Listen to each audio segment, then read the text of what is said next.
Hey there, and welcome to my channel where we will be making a gourmet tasting cake using a box mix. And today we will be making a delectable banana chocolate cake that I like to call Bananas for Brandy. Not because it has brandy in it, but because it is for my friend Brandy. She is the one that requested this cake years ago, and ever since then it has been an absolute favorite. Unfortunately, I can't make it to her birthday this year, so I decided to make a video for her so she can always have this cake, and decided to share it with the world so you can too. So stick around while we make something boxed, but better.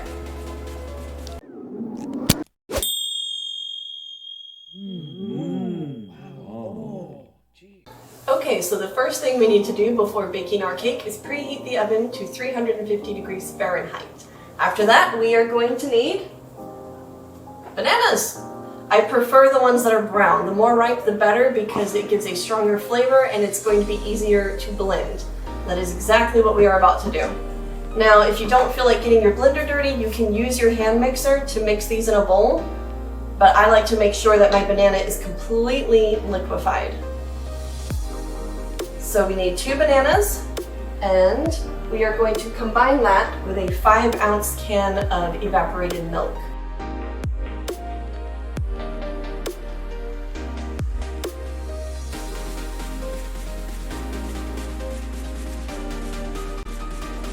Now that we have our bananas and milk blended, we will put that to the side, and the next thing is 1 white box mix, whatever brand you want.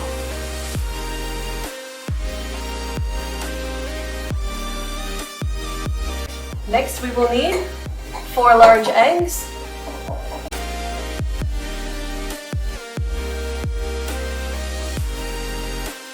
after we add the eggs, we will need a 1/2 cup of oil. So, let me get my measuring cups.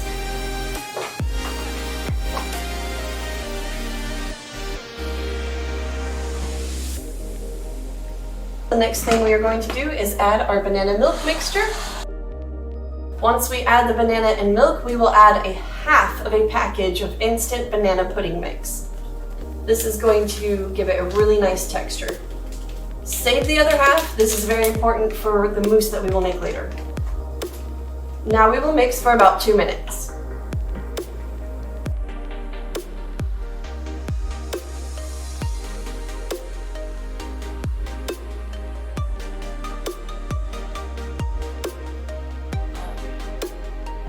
That smells so amazing. Now our cake is fully mixed and it's time to bake.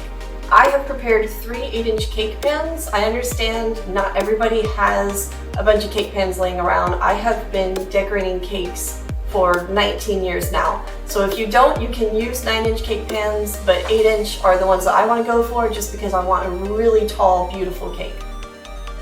Okay, try to smooth your batter out evenly.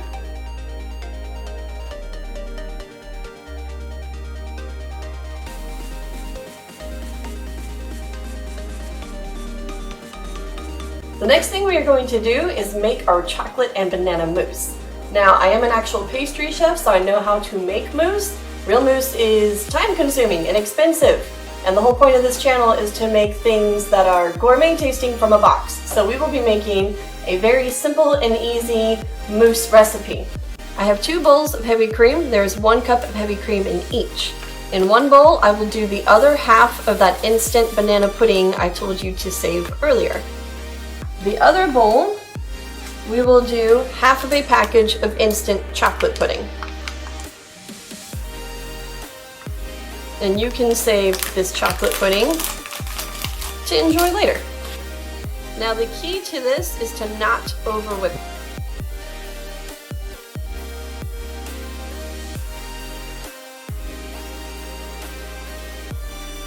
And next we will do our chocolate mousse.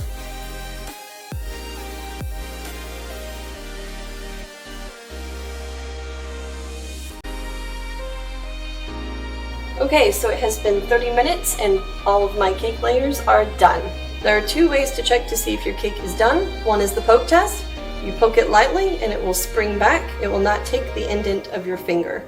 The other is the toothpick test. Simply insert a toothpick, remove, and if it comes out clean, you know your cake is ready. Now we will let these cool so that we can fill them with our mousse. So I have placed the chocolate and banana mousse in the refrigerator, and the final step is to make our delicious chocolate buttercream. The first thing we will need is 1 stick of unsalted butter. Next, we will add 1 teaspoon of pure vanilla extract. After that, we will add 1 pound of powdered sugar. Now, if your bag has already been opened, I highly recommend sifting it, but if it is a fresh bag like mine was, you can just dump it straight in there. The last thing we are going to do is add 3 tablespoons of cocoa powder. Now, I do highly recommend that you sift your cocoa powder because it can be very lumpy, even if it is a fresh can. And you don't have to do an exact measurement. You want to get a little extra love with your cocoa powder. I am okay with that. The last thing we will need is milk. Now, the milk is a little bit tricky because depending on how thick you want your icing depends on how much milk you add. I'm going to start with 3 tablespoons of milk and then mix it and see if the thickness needs to be thinned out or not. I'm going to give this a small stir before turning on my mixer because it will definitely do a mushroom cloud of sugar. Here we go.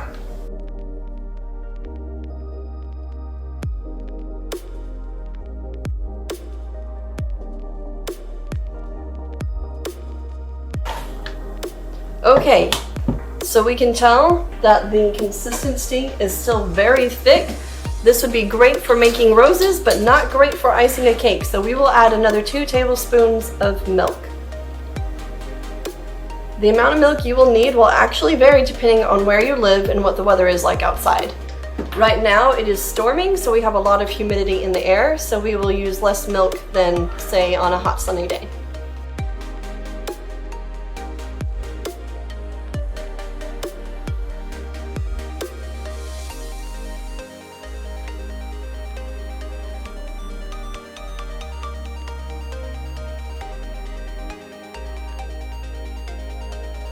And there we have it, our delicious creamy chocolate buttercream. Now we will cover this with saran wrap until our cake is ready, or else the icing will form what we call a crust, which is sort of like a crunchy layer on the top. We don't want that to happen. Now our layers are cool, and it's time for the fun part of filling them and then icing and decorating. So the first thing we are going to do is take our first layer and we are going to alternate each layer with banana and chocolate mousse. The first layer is banana. We are going to put a nice scoop of banana mousse. Now I do have an angled spatula, which I would usually use, but I want to show everybody that you can decorate even if you don't have one, so we are going to use a butter knife. And what you want to do is start at an angle and push your mousse side to side. If you scrape it flat, you will rip your cake up.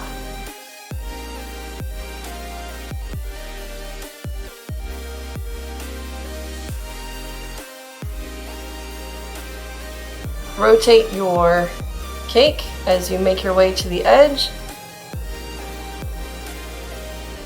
And it does not have to be perfect because once you put on that top layer, it will squish out a little. Okay, the next layer.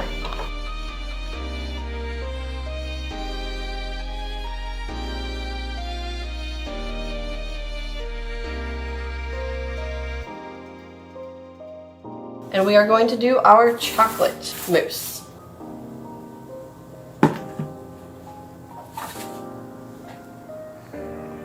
The chocolate mousse did thicken a little while it was sitting in the fridge. I could have thinned it out a little more with some heavy cream to make it softer, but since I am a little more experienced in icing, I decided to just forego that and stick it on there, but you can thin it out so that it is a little more manageable.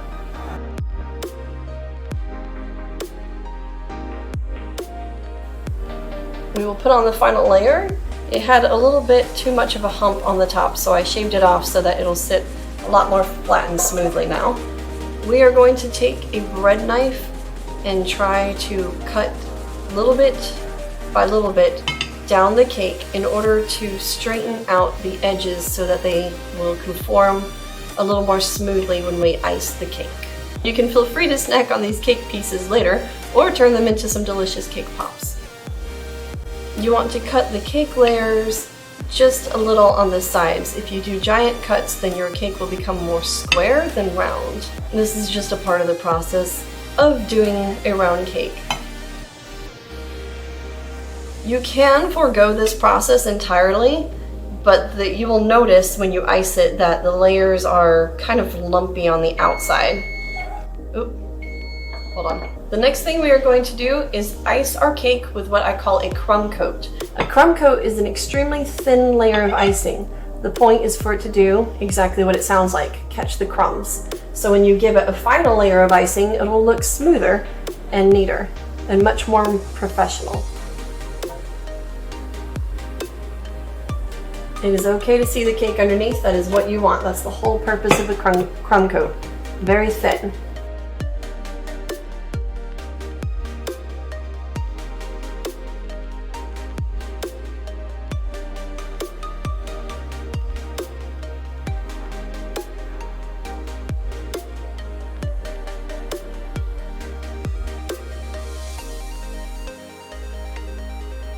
Once you have your crumb coat finished, I highly recommend that you chill this in your refrigerator for 10 minutes or your freezer for 5 minutes to make the crumb coat stiff and make it a lot more easy to ice and decorate.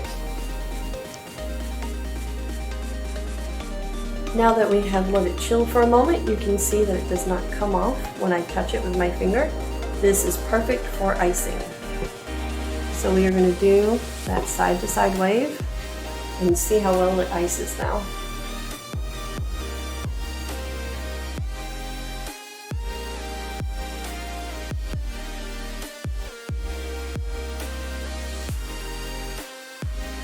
Now we want to give a big dollop on top. And we're going to use that and push it all the way out to the edges. Just going in a circle. Now we're going to take the straight part of the butter knife and just pull it all the way around. It doesn't have to be perfect. When you're done decorating it, it'll look delicious. Don't be hard on yourself when it comes to this part. Everything takes time to learn.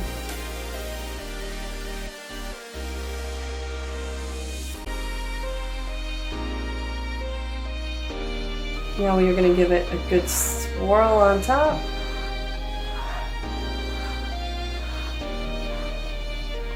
And there we go. We have reached my favorite part, the decorating. I have thought long and hard of a design that would be really cute, but something that hopefully everyone can do no matter what their skill level may be. So even if you're a beginner, this one's for you. The only tool that I am using is a piping bag with no tip whatsoever. If you don't have a piping bag, you can use a Ziploc bag, although these you can find pretty much at any grocery store and any bakery. You can ask them and they will usually sell some to you. And we will also be using these adorable mini chocolate chips, some chocolate kisses, and banana candies. I also made some delicious chocolate ganache, which is really easy. All you need is equal parts of butter to chocolate. So I did 2 tablespoons of unsalted butter and 2 tablespoons of miniature chocolate chips and microwaved them in the oven and stirred them every 10 seconds until fully melted, and then give it a minute to sit so that it is not extremely hot, because remember, there is butter in your icing and it can melt it. Alright, let's get to it. Starting with the miniature chocolate chips, you are going to take some into your hand and simply press them along the bottom of your cake. This creates a delicious border and it looks really cute without a ton of effort.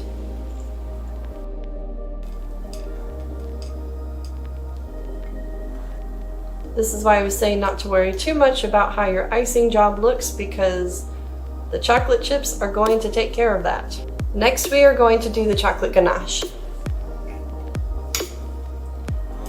Using your spoon, you are simply going to get some onto the tip of your spoon and pour it over the edge. Just let it drip on its own. The whole goal is for it to look natural. So some of them might be long, some of them might be short.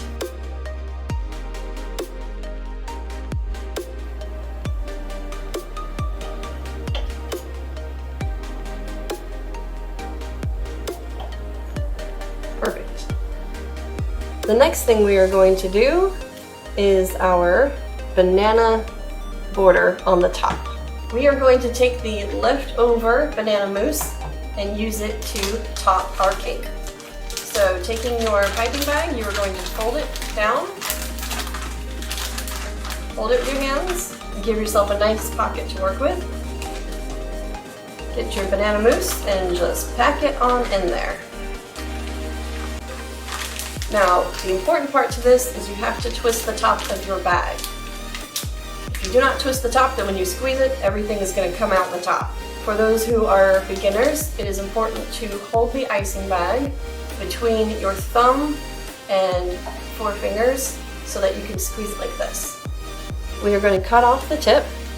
Now, if you would like, you can use a decorating tip. You can use decorator tips. We have things like star tips, which make very nice designs, but I designed this specifically for anybody that does not have any cake decorating tools on hand. So we are going to use just a simple cut. So using your dominant hand, you hold the bag and then you can steady it with your other hand, and we are going to hold the bag straight up and down and squeeze until it meets the cake, come into a circle, and then start slowly building it up like an ice cream cone, and do the same exact thing to try to keep it even. And then we're going to do the same to the sides. Now that you've done that, we can come into between the middle and do the same thing.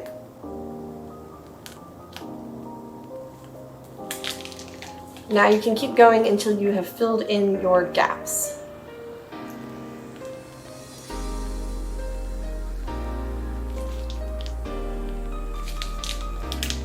Oh, we barely have enough. That makes me nervous. Well, nobody's perfect. Boom.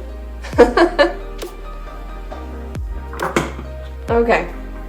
You don't have to worry about the peaks being perfect, because the next thing we're going to do is come in with our chocolate chips and actually squish them down just a little.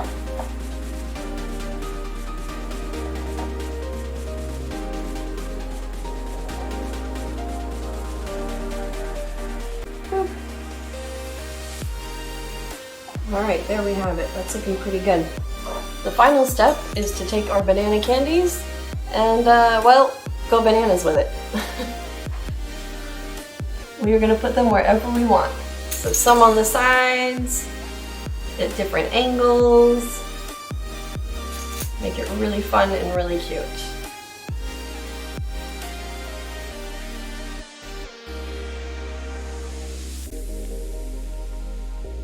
Once you have them on the side, you can put them on the top, just to give a little extra pizzazz.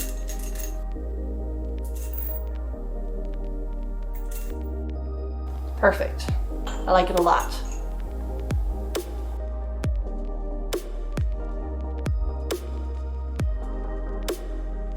And there you have it, our delicious chocolate banana cake. Thank you so much for joining me today. I had a lot of fun, and I hope you did too. And I will see you next week on Box But Better with Genna. Happy birthday, Brandy. No.